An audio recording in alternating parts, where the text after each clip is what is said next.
Colombia में राष्ट्रपति पद के उम्मीदवार मिगुएल उरेबे टर्बे पर जानलेवा हमला हुआ। बोगोटा में चुनावी रैली के दौरान हमलावरों ने उन्हें पीछे से 3 गोलियां मारी, जिनमें से एक सिर और दूसरी गर्दन में लगी। उरेबे की हालत गंभीर बनी हुई है और उन्हें अस्पताल में भर्ती कराया गया है। बोगोटा के मेयर ने बताया कि संदिग्ध हमलावरों को गिरफ्तार कर लिया गया है। उरेबे 2026 चुनावों में एक मजबूत दावेदार माने जा रहे थे। दरअसल उरेबे जाने माने घराने से आते हैं। वो पूर्व राष्ट्रपति जूलियो सीजर टर्बे के पोते हैं और उनकी मां डायना टर्बे एक जानी मानी पत्रकार थी। 1991 में उनकी मां को ड्रग माफिया पाब्लो एस्कोबार के लोगों ने अगवा कर लिया था और बाद में उनकी मृत्यु हो गई थी।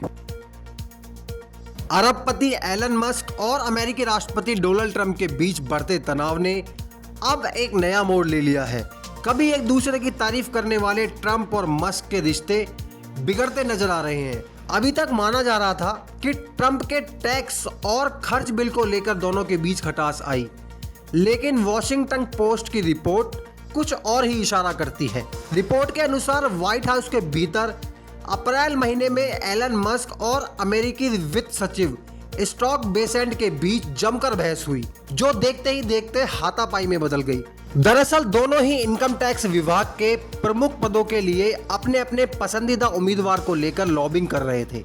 बहस के दौरान जब बात बढ़ी तो मस्क ने बेसेंट को रग्बी स्टाइल में धक्का मारा, जिसके जवाब में बेसेंट ने भी पलटवार किया। यह घटना मस्क और ट्रंप के रिश्तों में दरार की बड़ी वजह मानी जा रही है।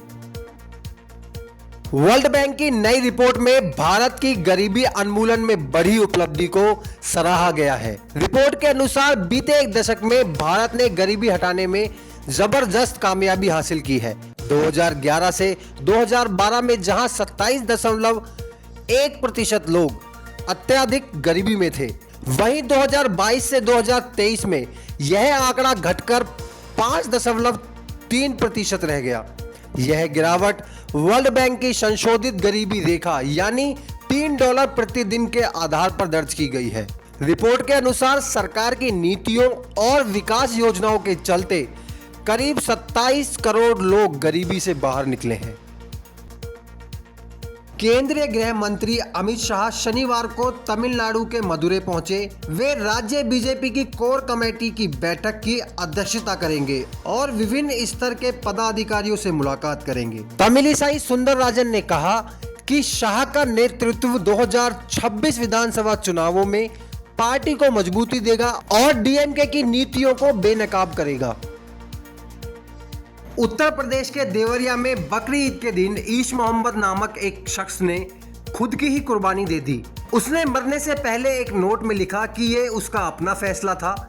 घटना के बाद उसकी पत्नी ने दावा किया कि ईश मोहम्मद पर भूत प्रेत का साया था। घटना से इलाके में सनसनी फैल गई है।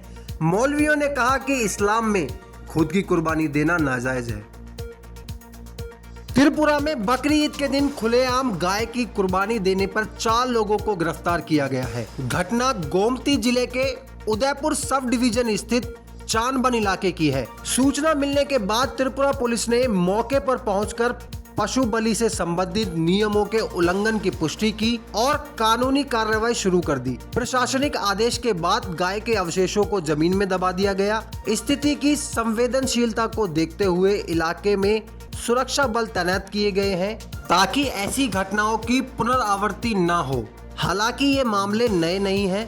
केरल से 2018 में भी खुले में गौवंश को काटा गया था। असम में बकरी ईद पर मवेशियों की अवैध रूप से कुर्बानी देने पर कार्रवाई हुई है। सीएम हेमंत विश्व शर्मा ने बताया कि कछार और करीमगंज जिले में 5 अवैध कुर्बानी स्थलों का पता चला, जबकि कॉटन यूनिवर्सिटी, धुबरी, होजई और श्रीभूमि में मवेशियों के अंग बरामद हुए। अब तक 16 आरोपियों को गिरफ्तार किया गया है। सीएम शर्मा ने कहा कि धार्मिक स्वतंत्रता के साथ कानून का शासन भी जरूरी है और दोषियों पर सख्त कार्रवाई होगी।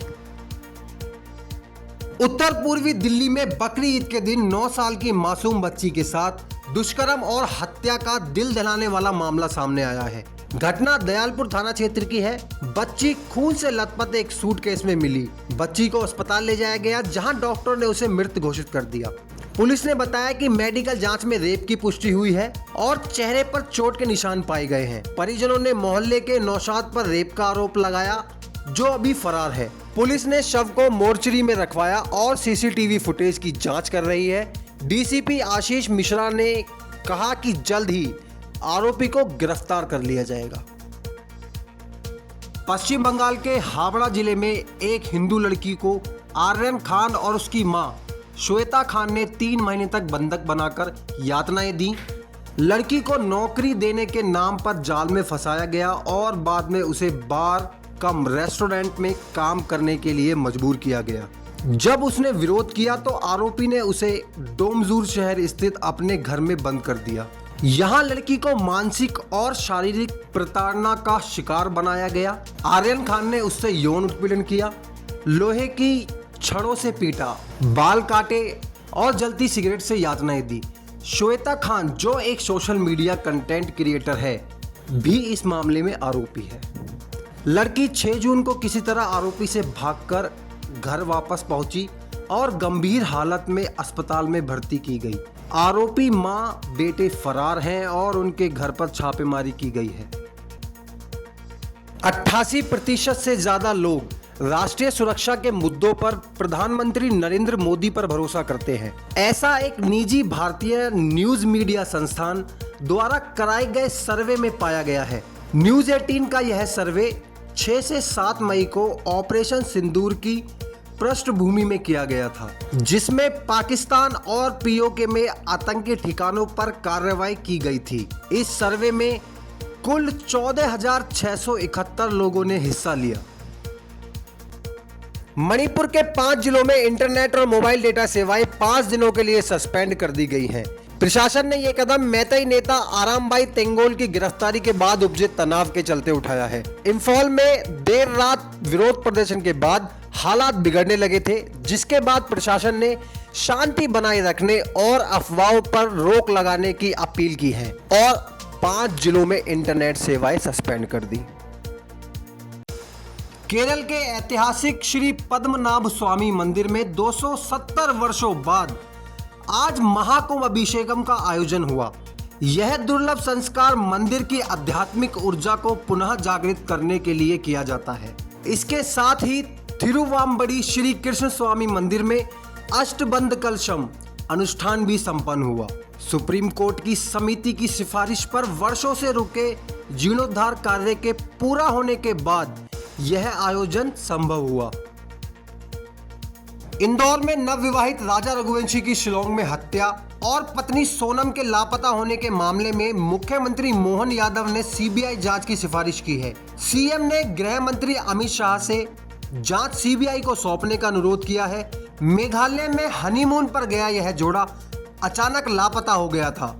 राजा का शव 11 दिन बाद खाई में मिला और पोस्टमार्टम में हत्या की पुष्टि हुई। सोनम की तलाश जारी है और मामले की जांच तेज कर दी गई है।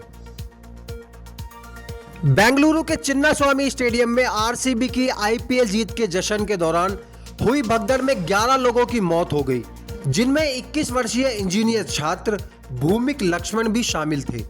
भूमिक के पिता बीटी लक्ष्मण का एक दिल दहलाने वाला वीडियो सामने आया है, जिसमें वे अपने बेटे की कब्र से लिपटकर रोते हुए दिख रहे हैं। वीडियो में वे कहते सुनाई देते हैं, मेरे बेटे के साथ जो हुआ वो किसी और के साथ न हो। मैं अब कहीं और नहीं जाना चाहता, मैं भी यहीं रहना चाहता हूँ। उन्हें 2 लोग संभालने की कोशिश करते हैं, लेकिन उनका गहरा दर्द छलक उठता है। उन्होंने कहा, कोई भी पिता ऐसे दिन ना देखे जैसे मैं देख रहा हूँ।